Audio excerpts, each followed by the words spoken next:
Okay, step number 2. You know that open door policy that all the management gurus have touted for the last 4 decades? Well, honestly, that policy is bleeding you dry. Do you know that they say that you get interrupted every 10 minutes? And it takes you fully 25 minutes to get back in the flow of things. So think about that.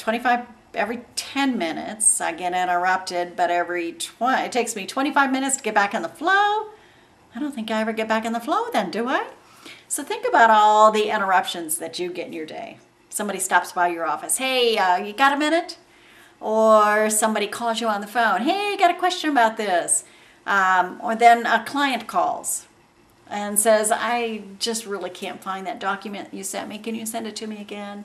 Or you get an email that says, what do we do about client X, Y, and Z?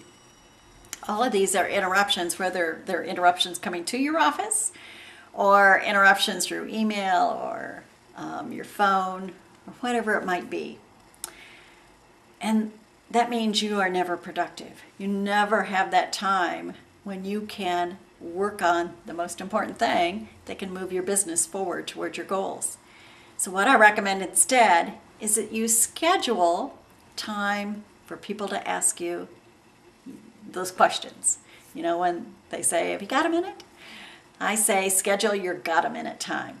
So let's say you schedule that time for questions from 10 a.m. to 11 a.m. That means you don't get any interruptions until 10 o'clock. And what this does for you is it means you can work uninterrupted, and you can also answer people's questions when they need it. So if you just think about your team members standing waiting for you to get free, you know, even if every time they've got a question for you, they're only waiting, say, 5 minutes for you to get off that phone call or stop, finish up your conversation with someone. Let's say on average, maybe they have questions maybe 5 times a day. It's not a lot, right? Maybe 5 minutes at a time. But if you add that up day after day, month after month, they will have wasted 100 hours waiting to say, have you got a minute? What does that cost you?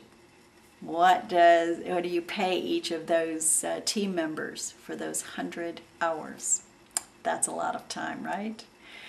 And in fact, there is even more money that's walking out the door because you're spending your time being interrupted and you're not bringing those dollars to the table.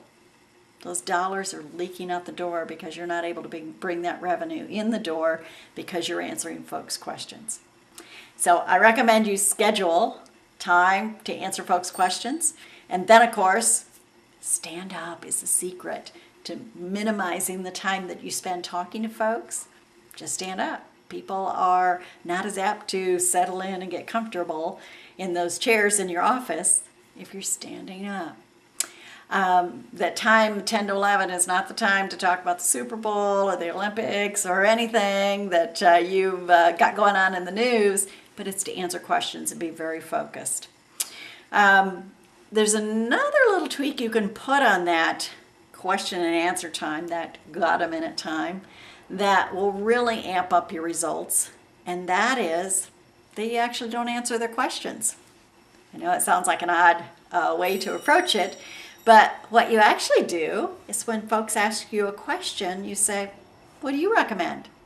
What would be your suggestion on how we'd handle this? Now, the first time you say that to your team members, they're going to be like that deer in the headlights, not know what to do. But once they figure out that you're going to continually ask them what they recommend, they're going to begin to come to the table with recommendations. Instead of always asking you to be the guru at the top of the mountain, giving them the answers to everything. So that's another little tip. Just add that. Don't answer the question, but actually ask them what they recommend. And you get those team members bringing you recommendations instead of being interrupted by got-a-minutes. Hope that's helpful.